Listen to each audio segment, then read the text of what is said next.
ദൈവത്തിൻ്റെ പരിശുദ്ധമായ നാമം വാഴ്ത്തപ്പെടുമാറാകട്ടെ. 46-ാം സങ്കീർത്തനം 10-ാം വാക്യം. മിണ്ടാതെ ഇരുന്ന് ഞാൻ ദൈവമെന്ന് അറിഞ്ഞുകൊള്ളുക.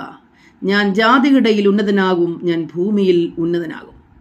അനുഗ്രഹിക്കപ്പെട്ട ഒരു ദൈവീയ വാഗ്ദത്തം ദൈവം നമുക്ക് നൽകി തരുന്നു. അപ്പോൾ തന്നെ അല്പം പ്രയാസകരമായ ഒരു കാര്യം ദൈവം നമ്മോട് ആവശ്യപ്പെടുന്നു. മിണ്ടാതെ ഇരുന്ന് ഞാൻ ദൈവമെന്ന് അറിഞ്ഞുകൊള്ളുക. ഇന്ന് വിശുദ്ധന്മാർ അനുഭവിക്കുന്നതായ ഉപദ്രവങ്ങൾ, പ്രതികൂല സാഹചര്യങ്ങൾ, പ്രതിസന്ധികളെ നോക്കി പലപ്പോഴും നമ്മൾ ദുഃഖിക്കുന്നു, വല്ലാതെ നിരാശപ്പെട്ടു പോകുന്നു. പലപ്പോഴും അവിശ്വാസം പോലും നമ്മുടെ ജീവിതത്തിൽ കടന്നു വരുന്നു. എന്നാൽ രാവിലെ സമയം ദൈവത്തിൻ്റെ ആത്മാവ് ഒരു ഉറപ്പ് തരുന്നു. ഞാൻ ഭൂമിയെ വാഴുവാൻ വേഗത്തിൽ വരുന്നു. ഭൂമിയിൽ ദൈവമായി അവൻ വാഴുവാൻ ഇറങ്ങി വരുന്നു. ജാതികളുടെ ഇടയിൽ അവൻ ഉന്നതനായി മാറും. പ്രിയപ്പെട്ടവരെ, അതുകൊണ്ട് യഹോവ നമ്മോട് അരുളി ചെയ്യുന്നു, യഹോവ നമ്മോട് കൂടെയുണ്ട്. യാക്കോബിന്റെ ദൈവം നമ്മുടെ ദുർഗമാകുന്നു. നിന്റെ വശത്ത് 1000 പേരും നിന്റെ വലത്തുവശത്ത് 10,000 പേരും വീഴും, എങ്കിലും അത് നിന്നോട് അടുത്തു വരികയില്ല. വിശ്വസിക്കുവാൻ കഴിയുമോ യാക്കോബിന്റെ ദൈവം നമ്മുടെ ദുർഗമാകുന്നു എന്ന്? അതുകൊണ്ട് പ്രതികൂലങ്ങളെ കണ്ട് ദുഃഖിച്ച് കുനിഞ്ഞു നടക്കുന്ന പ്രിയപ്പെട്ടവർ, ഇന്ന് യഹോവ നമ്മോട് സംസാരിക്കുന്നു. ഇമ്മാനുവേൽ, യഹോവ നമ്മോട് കൂടെയുണ്ട്.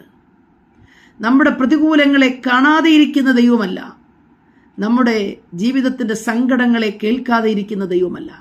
അവൻ ജാതികളുടെ ഇടയിൽ ഉന്നതനായി ഇറങ്ങി വരാൻ പോകുകയാണ്. യഹോവ ജാതികളുടെ ഇടയിൽ ഉന്നതനാകും, അവൻ ഭൂമിയിൽ ഉന്നതനാകും.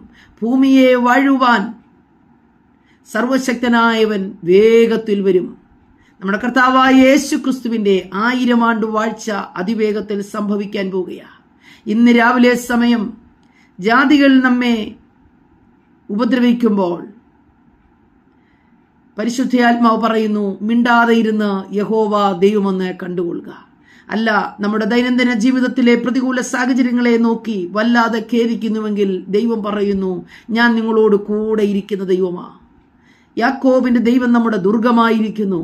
ആകയാൽ പ്രിയമുള്ളവരെ, എൻ്റെ സ്നേഹിത, നിങ്ങൾ ഭാരപ്പെടണ്ട, നിങ്ങൾ വേദനപ്പെടരുത്. വിശ്വാസിയായിരിക്കുക, അവിശ്വാസിയാകാതെ വിശ്വസിക്കുക, വിശ്വാസിയായിരിക്കുക.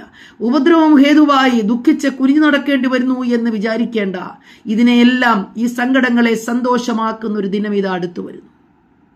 സമാധാനത്തിൻ്റെ ദൈവം ഈ രാവിലെ സമയം സാത്താനെ വേഗത്തിൽ നിങ്ങളുടെ കാൽ കീഴെ ചതച്ചു കളയും. ആമേൻ.